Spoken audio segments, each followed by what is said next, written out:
নমস্কার, আমি রাজা স্যার আর জার্নিটি জবে তোমাদের সকলকে জানাই অনেক অনেক স্বাগত। তো কেমন আছো তোমরা?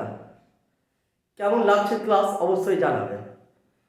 আজকে আমরা চলে এসেছি এসএসসি জিডির প্রিভিয়াস ইয়ার কোশ্চেন নিয়ে, বেশ কিছু ইম্পর্টেন্ট প্রিভিয়াস ইয়ার কোশ্চেন নিয়ে, এবং যেগুলো প্রথম থেকে শেষ অবধি যদি তুমি সমস্ত কোশ্চেন দেখে নাও, এবং সবচেয়ে বড় কথা হচ্ছে কোশ্চেন তুমি পারো আর না পারো, আমি বলবো যে সলভটা ভাই তুমি একবার দেখো, সলভটা একবার দেখো, আশা করি ভালো লাগবে, আশা করি তোমাকে সলভ দেখে মজা লাগবে।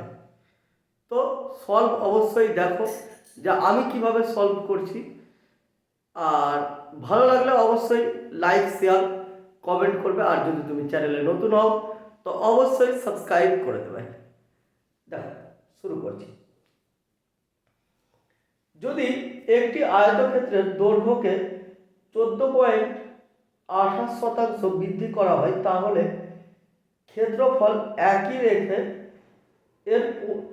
ক্ষেত্রফল একই রাখার জন্য এর প্রস্থকে কত শতাংশ কমাতে হবে? তো সবার প্রথম দেখো 14.28%। এর ফ্র্যাকশনাল ভ্যালু কত? 14.28 ফ্র্যাকশনাল ভ্যালু 1/7। ফ্র্যাকশনাল ভ্যালু কত হয়? 1/7। এবার যদি বলে বাড়াতে, তাহলে আমরা কি করব?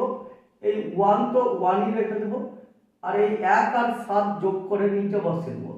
বাড়লে যোগ, কমলে এখানে বিয়োগ হতো। তো 1/8, আর 1/8 মানে কত পার্সেন্ট? 1/8 মানে 12.5%। 1/8 মানে 12.5%। তো আমাদের অ্যান্সার হয়ে গেল। আর যদি তুমি এইটা না বার করতে পারো 1/8 12.5%, আমি তো বলবো এটা ইম্পর্টেন্ট, মুখস্থ রাখবে তুমি। আর না পারলে এইভাবে পার্সেন্ট করতে গেলে 100 গুণ করতে হয়। 4 দিয়ে কাটলাম 25, 4 দিয়ে 2, তো 25/2 12.5। না পারলে এভাবে বার করবে, তবে এটা মুখস্থ থাকাই চাই। 1/8 ইম্পর্টেন্ট ফ্র্যাকশনাল ভ্যালুর মধ্যে পড়ে। চলো নেক্সট। এ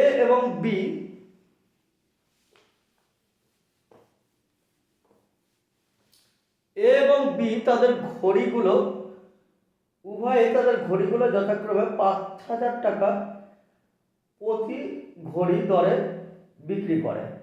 এ 25% লাভ করে এবং বি 10% ক্ষতি করে। এ এবং বি এর ক্রয় মূল্যের অনুপাত জানতে চাইছে। প্রত্যেকেই 5,000 টাকা করে কি করছে? বিক্রি করছে। এস কি সেম। আর কি বলছে? এ 25% লাভ করে। 5,000 গুণ 25% লাভ মানে এটা 125 এর ভ্যালু দরকার, 100 এর ভ্যালু। রেশিও অনুপাত চেয়েছে, এটা আমরা ক্রয় মূল্য বার করছি। আবার এখানে বি 5,000 গুণ এই 10% ক্ষতি করেছে, এটা 90 এর ভ্যালু, 100 এর ভ্যালু কত? তো দেখো দুটো শূন্য কেটে দিলাম, 5,000 আর 5,000ও কেটে দিলাম। তারপর কি হচ্ছে? 5 দিয়ে কাটলাম 25, 5 দিয়ে 18। তো এইটা এই পারে এসে গুণ হবে উপরে, আর 25 ওই পারে গিয়ে গুণ হবে 25। তো 18:25 আমাদের অ্যান্সার। 18:25 আমাদের অ্যান্সার হয়ে গেল। আশা করি বুঝতে পারছো। নেক্সট।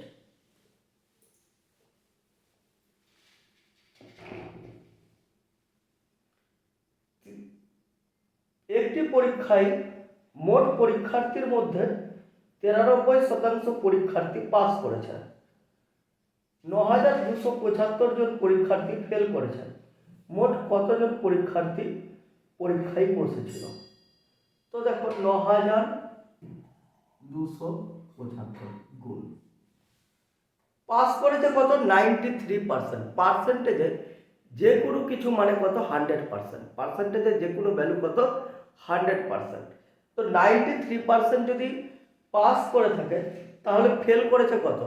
7%। 7%-এর ভ্যালু দেওয়া আছে এটা, আমাদেরকে 100%-এর ভ্যালু বার করতে হবে। যেটা বার করতে হবে সেটা উপরে থাকবে। 7 দিয়ে কাটলাম, 7 একে 7, 2 2, 3 7 21, 1 7, 7 দুগুণা 14, 5 7 35। তো 132500 1,32,500। পরের অঙ্ক দেখো, 44টি আম, 121টি কলা এবং 11টি আপেল রয়েছে।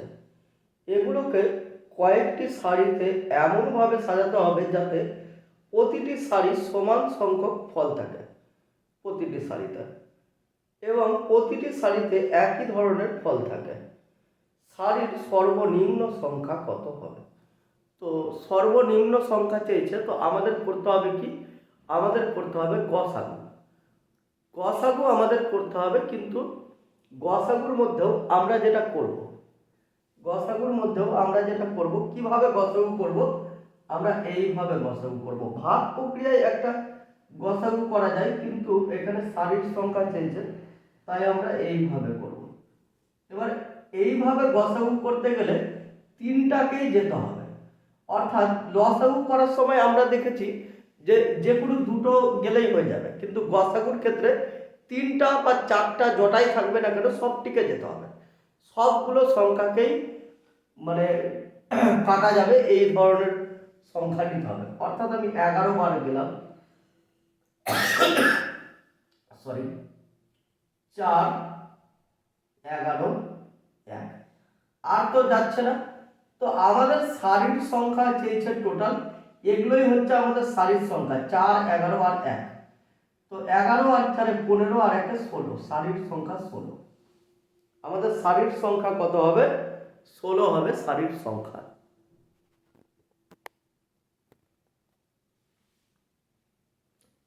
নেক্সট দেখো, 7200-কে PQR এর মধ্যে 1/2 রেশিও 4 রেশিও 3/2 অনুপাতে ভাগ করা হলো, আর এর ভাগের পরিমাণ কত হবে?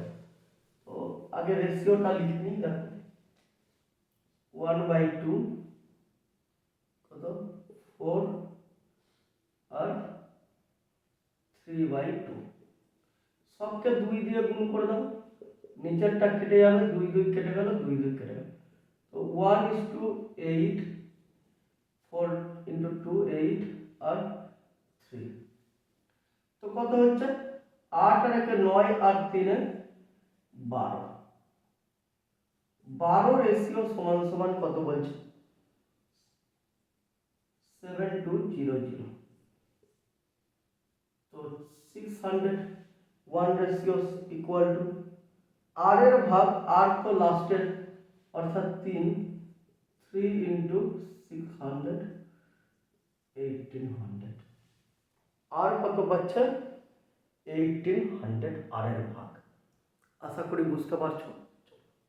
নেক্সট, দুটি ট্রেন একই গতিতে বিপরীত দিকে ছুটে চলেছে।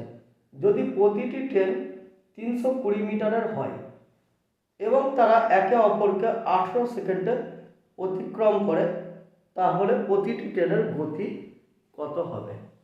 তো এই অঙ্কের জন্য অ্যাকচুয়ালি যেটা হয়, সাধারণত যেটা হয় সেটা হচ্ছে কি করা হয়, সাধারণত গতানুগতিক নিয়মটাও আমি বলছি। তো সেখানটাতে 320 গুণ 2, যেহেতু দুটো ট্রেন আছে, আর তাকে আবার কি করব 18/2। তো 18/2 দিয়ে করব, কারণ কি এটা যেটা বেরাবে 18/2টা একসাথে লিখলে হয়তো অনেকের অসুবিধা হতে পারে। এইটা হচ্ছে দুটো ট্রেনের স্পিড, RSP যাকে বলি, আর একে আমরা 18/5 দিয়ে গুণ করে কি করে দেবো কিমি পার ঘন্টাতে। তো 18 আর 18 কেটে গেল, 5 দিয়ে যখন কাটছি কত হচ্ছে 64, 5 দিয়ে কাটলে তো কত হয়ে গেল 64 দুগুণা 128, আর 128-এর অর্ধেক, যেহেতু এটা দুটো ট্রেনের স্পিড, 128-এর অর্ধেক কত হচ্ছে 64 কিমি পার আওয়ার, এটা হয়ে যাবে অ্যান্সার 64 কিমি পার আওয়ার। কিন্তু দেখো আমি একটা জিনিস বলছি, যখন দুটো ট্রেন একে অপরের দিকে যাবে তখন তাদের কি হবে, যে ডিস্টেন্সটা হয় দুটো ট্রেনেরই ডিস্টেন্স যোগ করি আমরা, 320 যোগ 320 বলতে গেলে 640 হচ্ছে, সেই জন্য 320 গুণ 2 করেছি। আর রিলেটিভ 18 দিয়ে ভাগ করলে রিলেটিভ স্পিড পাবো। তো সেটাকে আমরা যখন কি করছি, সেটা রিলেটিভ স্পিড, যেহেতু দুটো ট্রেনের স্পিডই এক, সেই জন্য ডবল স্পিড আসবে। তো এখানটাতে একবার 2 গুণ করছি, একবার 2 ভাগ করছি। তো আমরা এইটাকে লাস্টে না করে চেষ্টা করব এইভাবে করার, 320/18, কারণ কি উপরেও 2 গুণ আর নিচেও 2 গুণ হচ্ছে, দেখো নিচে 2 গুণ হয়েছে লাস্ট, সেই জন্য এইটা তো কেটেই যাবে, বুঝতেই পারছি। তো এইভাবে যদি আমরা করে নিই তাহলে দেখো আমাদের একবারেই অ্যান্সারটা চলে আসছে 64, একবারেই অ্যান্সার চলে আসছে 64 কিমি পার ঘন্টা। আমি দুটোই বললাম। নেক্সট অঙ্ক দেখো, একটা ত্রিভুজের অঙ্ক বলছে 110 সেমি পরিসীমা বিশিষ্ট একটি ত্রিভুজের বাহুগুলোর অনুপাত 2:4:5, 2:4:5। তো টোটাল কত হচ্ছে, 4 2 6 5 11 রেশিও সমান 110, 1 রেশিও সমান 10, তাহলে 2 রেশিও কত 20, আর 4 রেশিও 40, 5 রেশিও 50। এবার দেখো পেরিমিটার যদি 110 হয়, এস এর মান কত হবে, এস মানে এস ইকুয়াল টু কি, এস ইকুয়াল টু p/2, মানে অর্ধ পরিসীমা। তো 110 এর অর্ধেক কত হয়ে গেল 55। এটা তুমি মুখেই করে নিতে পারবে। এবার ত্রিভুজের ক্ষেত্রফলের সূত্র কি, ত্রিভুজের ক্ষেত্রফলের সূত্র হচ্ছে তিনটা বাহু দেওয়া থাকলে s into s minus a into s minus b into s minus c, s into s minus a into s minus b into s minus c, এই হলো ত্রিভুজের ক্ষেত্রফলের সূত্র। এবার s এর মান কত 55, s এর মান 55 হলে আমরা ধরো রাখলাম যে 55 গুণ 55 থেকে 20 বাদ, তাহলে কত হচ্ছে 35, 55 থেকে 40 বাদ 15, 55 থেকে 50 বাদ 5। এটাকে এবার তোমাকে ভেঙে নিতে হবে মুখে মুখে। 55 মানে 5 গুণ 11, 35 মানে 5 গুণ 7, 15 মানে 5 গুণ 3 আর 5। তো এখানে যেগুলো জোড়ায় জোড়ায় থাকবে সেগুলো বার করে দেবো, ঠিক আছে। তো দেখো একটা 5 আর একটা 5, দুটা 5-এর জন্য একটা 5 বেরিয়ে গেল গুণ, দেখতে পাচ্ছ। আবার দেখো একটা 5 আর একটা 5, দুটা 5-এর জন্য আর একটা 5 বেরিয়ে গেল। আর বাকি তো কোনো সংখ্যা জোড়াই নাই, আর বাকি কি হচ্ছে 3 7 21 গুণ 11 231, তো 25√231, 25√231, এটা হয়ে গেল অ্যান্সার, এটা হয়ে গেল আমাদের অ্যান্সার, অর্থাৎ অপশন বি, অপশন বি হচ্ছে আমাদের অ্যান্সার। নেক্সট অঙ্ক দেখো, করার চেষ্টা করো নিজে, না পারলে আমি তো আছি। দেখো সুনীল এবং প্রদীপ একটি কাজ যথাক্রমে 5 দিন ও 15 দিনে সম্পন্ন করতে পারে। তারা দুজনে একদিন কাজ করে, তারপর সুনীল চলে যায়। প্রদীপ অবশিষ্ট কাজ কত দিনে করতে পারে? তো 5 আর 15 দিনে করছে বলছে, তাই না? তো ধরো সুনীল করছে কত 5 দিনে, আর প্রদীপ করছে 15 দিনে, টোটাল কাজ আমি 15ই ধরে নিলাম। তো এই একদিনে করছে 3টা কাজ, আর এই একদিনে একটা, 3 আর 1 4, তো 4টা কাজ একদিনে করা হলো, 15 - 4, টোটাল টোটাল 11টা কাজ বাকি পড়ে থাকলো, এটা রিমেনিং ওয়ার্ক আর ডাব্লিউ।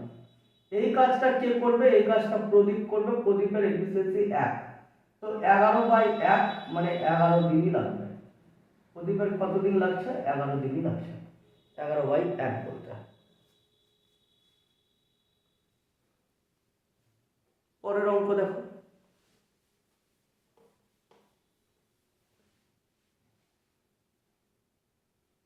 রমেশ একটি স্কুটারে 45 কিমি/ঘন্টা বেগে অফিসে যায় এবং 10 মিনিট আগে পৌঁছায়।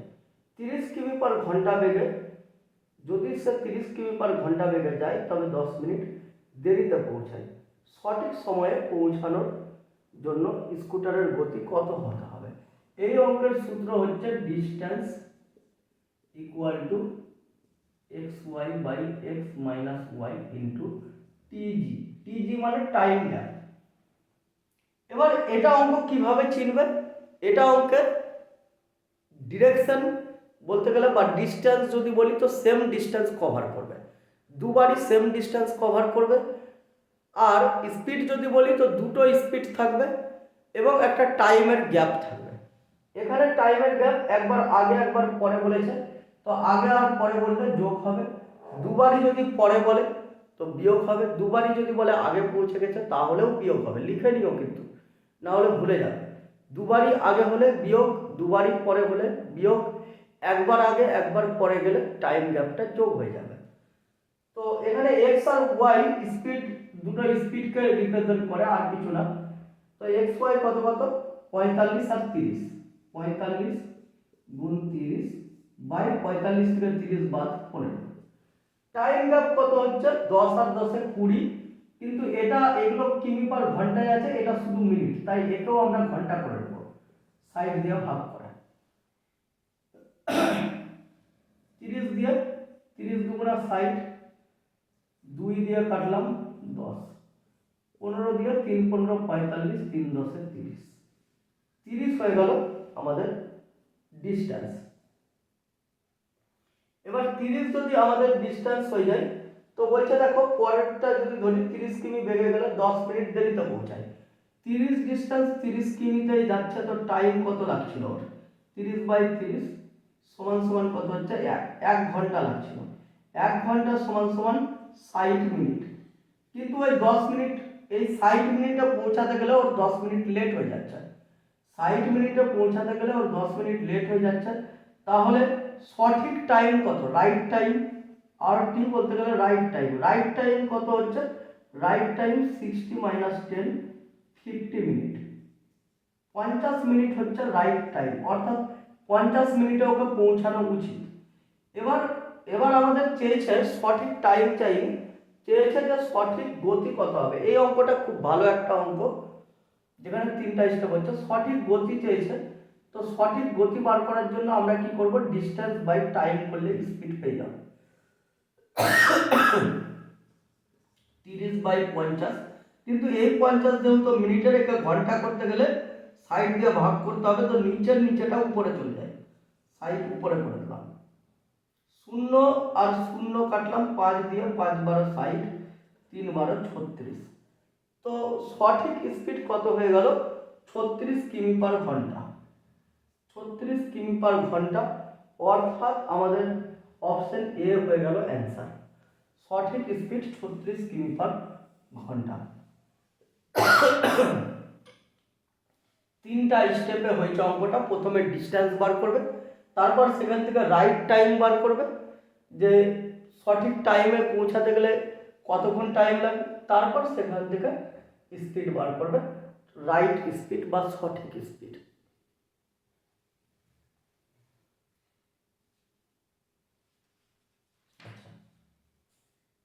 নেক্সট, আজকের লাস্ট অঙ্ক, নেক্সট অঙ্ক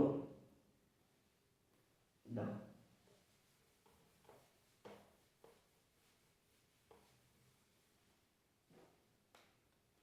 কি বলছে? যদি 8টি আপেল এবং 9টি আমের দাম 10টি আপেল ও 6টি আমের দামের সমান হয়, তাহলে আমের দাম ও আপেলের দামের অনুপাত। 8টি আপেল, তো 8 এ লিখলাম অ্যাপেলকে, আর 9টি আমের দাম, তো 9m ইকুয়াল টু 10টি আপেল 10a লিখলাম, আর কি বলছে 6টি আম 6m লিখলাম। এবার a গুলোকে একদিকে নিয়ে চলে যাও আর m গুলোকে একদিকে। আগে কি চাইছে, আগে বলেছে আম, তো আমি m টাকেই এদিকে আনলাম। m 6m যদি এদিকে আসে তো 9টা m দিকে 6টা m বাদ 3টা m, 8m ওদিকে চলে গেল, 10টা থেকে 8টা m a বাদ 8 ওদিকে চলে গেল 2টা a। সমান সমান থেকে অনুপাত উল্টে দিলেই হয়ে যায় 2:3। তো আমাদের অ্যান্সার হয়ে গেল 2:3, 2:3, অপশন ডি হয়ে গেল আমাদের অ্যান্সার। আজকে এই অবধি, দেখা হবে নেক্সট ক্লাসে। ভালো থাকবে, সুস্থ থাকবে, হাসি খুশি থাকবে, আর অনেক বেশি বেশি করে প্র্যাকটিস করবে, অনেক বেশি প্র্যাকটিস করবে।